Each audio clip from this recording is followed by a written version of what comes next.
Jesus e o Evangelho à luz da psicologia profunda. Escândalos.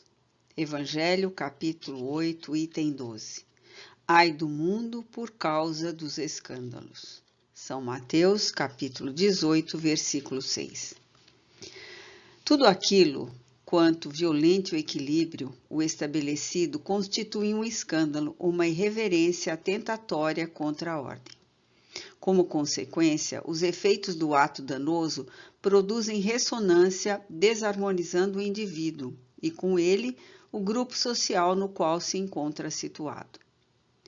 Por constituir um desequilíbrio daquele que o pratica, o escândalo, sob o ponto de vista da psicologia profunda, é manifestação da sombra que permanece em vertiginosa expansão no ser humano, gerando vícios e hábitos mórbidos que levam a desaires profundamente perturbadores, já que terminam por afetar aqueles que lhe compartem a convivência, a afetividade. Invariavelmente, nesse caso, é de natureza íntima e ninguém toma conhecimento porque permanece agindo no lado escuro da personalidade, fomentando distúrbios emocionais e comportamentais de variado porte, que se transformam em conflitos de consciência quando defrontados com o ético, o social e o espiritual. Quase sempre, o indivíduo mergulhado na sombra, de que tem dificuldade de se libertar, disfarça as imperfeições, projetando a imagem irreal de um comportamento que está longe de possuir, mas que se torna, não raro, severo para com os demais e muito tolerante para com os próprios erros. Estabelecida essa transferência psicológica de conduta, passa a viver em torvelinho de paixões e tormento de aflições que procura disfarçar com habilidade. O lamento do homem Jesus sobre o escândalo é portador de uma invulgar energia nos seus discursos, convidando a atitudes que seriam absurdas se consideradas na letra neotestamentária que conclama a eliminação do órgão por intermédio do qual se processa o escândalo, antes que despertar na vida além do corpo com o seu modelo perispiritual degenerado. Isso porque todas as construções mentais do espírito, antes de atingirem o corpo e o induzirem à ação de qualquer procedência, são decodificadas pelo agente intermediário que se encarrega de impulsionar a forma física na execução do propósito psíquico. Assim sendo, compreensivelmente, a matéria não é responsável pelas ações a que vai induzida, razão porque fortaleza e fraqueza de caráter, de vontade, de ação, pertencem ao espírito e não ao corpo, que sempre reflete a origem de onde procedem. É inevitável a ocorrência de fenômenos perturbadores e infelizes, considerando-se o estágio em que se demoram as criaturas humanas, a sua anterioridade de conduta, os hábitos a que se encontram vinculadas. Todavia, quando alguém se ergue para censurar e condenar sem autoridade moral para o fato, também produz escândalo por esconder a deficiência e desforçar-se naquele em quem projeta a inferioridade que gostaria de eliminar. Nessa proposta, encontra-se embutido também o dever que a todos cumpre, que é respeitar as decisões e ações do seu próximo, porquanto quem se levanta para impedir o processo de desenvolvimento de outrem, seja por qual motivo for, realiza um escândalo de agressão no seu livre-arbítrio, envolvendo-o na sua sombra de que não se consegue libertar.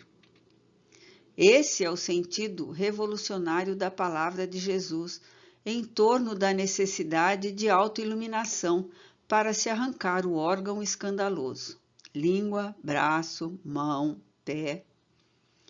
Erradicar na sua origem a onda vibratória que vai acionar o órgão, eis o esforço que deve ser empreendido, de forma que seja eliminada a causa geradora da futura ação malévola, de modo que o indivíduo se harmonize, mudando a linha direcional das aspirações e dos compromissos aos quais se vincula. Inevitavelmente, se tornam necessários os escândalos no mundo, porque constituem advertências para a observância dos bons princípios.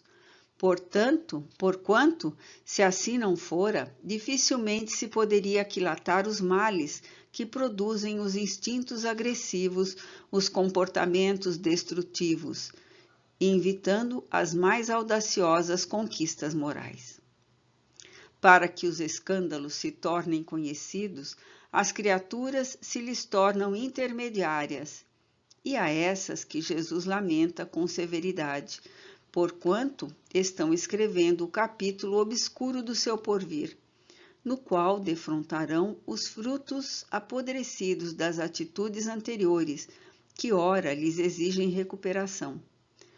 Como é sempre mais difícil reeducar, reparar e refazer, o discurso de advertência tem cabida, ajudando o indivíduo a poupar-se, mesmo que com austeridade, de muitos prazeres que são de natureza primária e perversa, do que os fruir e passar a viver sob o açodar da consciência intranquila e do coração angustiado. Quando o indivíduo escandaliza, prescreve para si mesmo consequências lamentáveis, sendo conduzido a percorrer o caminho de volta com aqueles a quem feriu, ou enfrentando os acidentes morais que foram deixados no transcurso dos seus atos. É necessário, por enquanto, a ocorrência do escândalo e das suas sequelas morais e espirituais, porque dessa maneira as criaturas passam a considerar a profundidade do significativo existencial, que é todo elaborado em compromissos de dignificação e de engrandecimento moral. Um campo não lavrado se torna pasto de miasmas ou de morte, área desértica, selvagem ou pantanosa, aguardando o arado e o dreno, conforme for o espaço de que se disponha para semear e cultivar. As afeições agressivas e conflituosas no lar ou fora dele resultam das ações escandalosas do passado, hora de retorno a fim de que se reabilitem aqueles que geraram as dificuldades, provando o pão amargo do seu vício e da sua insensatez. A única maneira de construir-se o futuro ditoso é extirpar dos sentimentos o egoísmo, esse grande responsável pelos males que se multiplicam em toda parte, substituindo-o pelo seu antagonista, que é o altruísmo, gerador de bênçãos e estimulante para o crescimento moral daquele que o cultiva. Na conduta de sombra espessa do passado, muitos místicos, atormentados pelo masoquismo, levaram a severa proposta de Jesus ao pé da letra, procurando amputar os órgãos que provocaram anteriormente danos ao próximo, esquecidos de que esses prejuízos são sempre de natureza moral, permanecendo esculpidos naqueles que os operam. Essa necessidade de sofrimento, de castração, de amputação, está superada pela razão, pelo discernimento, que demonstram as excelentes oportunidades que se podem fruir, utilizando-os de forma positiva e edificante, face às necessidades de toda a natureza que são encontradas a miúde, aguardando socorro e orientação. Qual a utilidade de amputar-se a mão que esbofeteou, quando ela não pode recuperar moralmente aquele que foi ultrajado? E como amputar o pensamento vil, se não através da disciplina que cultiva aspirações enobrecedoras e induz a condutas de liberdade? Os vícios, que são heranças do primarismo ancestral do ser, necessitam de correção mediante o esforço empreendido para a aquisição de novos costumes, aqueles que são saudáveis e contribuem para o bem-estar. Seria um absurdo num homem de excelente lucidez, arrancar-se um olho, porque é instrumento da inveja daquilo que observa, sendo que é no espírito que se encontra a mazela, a inferioridade moral, a ambição desmedida de possuir o que noutrem percebe. Extirpar o órgão de forma alguma altera o sentido mental do comportamento, enquanto que necessário é corrigir a óptica emocional, para tudo visualizar com alegria e gratidão a Deus. Eis a forma mais exequível para a superação das dificuldades enraizadas no ego discriminador.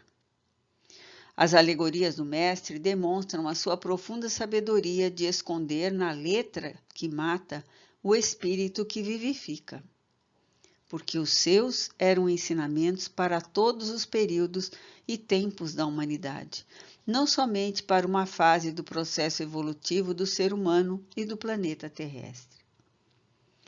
Penetrando nos arcanos do futuro, ele podia perscrutar a sua essencialidade e cultura, deixando, desde então, exarados os códigos de respeito pela vida e de integração na consciência cósmica.